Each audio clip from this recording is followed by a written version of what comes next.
اپنی دفاعی قوت کو مضبوط کرنا. عدوا لهم ما استطعتم من قوة ومن رباط الخيل.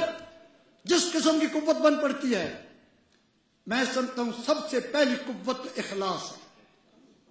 ہماری دعوت کا مقصد کسی پیر کی بڑائی، استاد کی بڑائی، شیخ کی بڑائی، ذات کی بڑائی نہیں ہو، اللہ کے دین کی بلندی ہونا چاہیے. جب مسلک کی بات آ جائے تو اس وقت افراد، شخصیات، تنظیمات کو ایک طرف رکھ دیا جائے اور مسلک کے اہل سنت کی جو بات ہو سب مل کر اس کی حمایت کریں.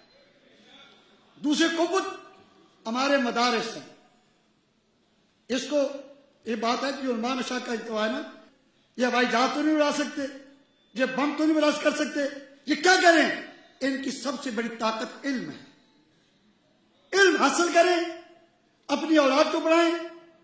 اور دکھ سے کہنا پڑتا ہے وہ مشائخ جن کی اولاد مزے کر رہی ہے روحانیت کے نام پر، وہ علماء جن کی اولاد کالجوں یونیورسٹیوں میں گئی، مسجد مدرسے کے روپے کے چندے کے بعد ان کی اولاد ہی آج دین سے بیزار ہو رہی ہے. کیا ہماری المیہ نہیں ہے؟ کیا ہماری دکھ کی بات نہیں ہے؟ آج اگر عزیز بابا جی صاحب رحمۃ اللہ تعالی علیہ کے مزار کے مجاور دارالعلوم بناتے، وہاں علماء پیدا ہوتے، تصوف کی خدمت کرنے والے فکر پیدا ہوتی، وہ لوگ پیدا ہوتے، تو کیا طالبان وہاں قبضہ کر سکتے تھے؟ ہم ان کو تو برا کہتے ہیں لیکن اپنی کمزوری کا اعتراف نہیں کرتے. اور میں ذکر جو کر رہا ہوں صرف اعتراف کے لیے نہیں، ہمیں اس کا آئندہ کی تذاکر کرنا چاہیے. ہر خانقاہ پر اس کی شان کے مطابق ایک دارالعلوم ہونا چاہیے. کیا کرتے مطالبہ؟ بولو، کرتے مطالبہ؟ بولو ساری یا بولو صحیح. ہر دارالعلوم پر، ہر خانقاہ پر ایک عظیم الشان دارالعلوم ہونا چاہیے جس میں پہلے پیر صاحب کے صاحبزادے داخل ہوں. اگر سلطان العارفین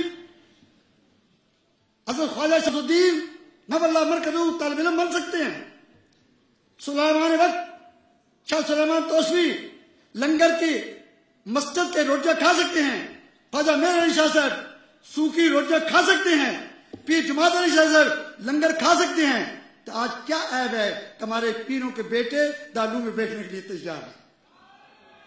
یہ المیہ ہے. عدوا لهم من قوة. اپنی قوتوں کو، دفاعی قوتوں کو مضبوط کرو.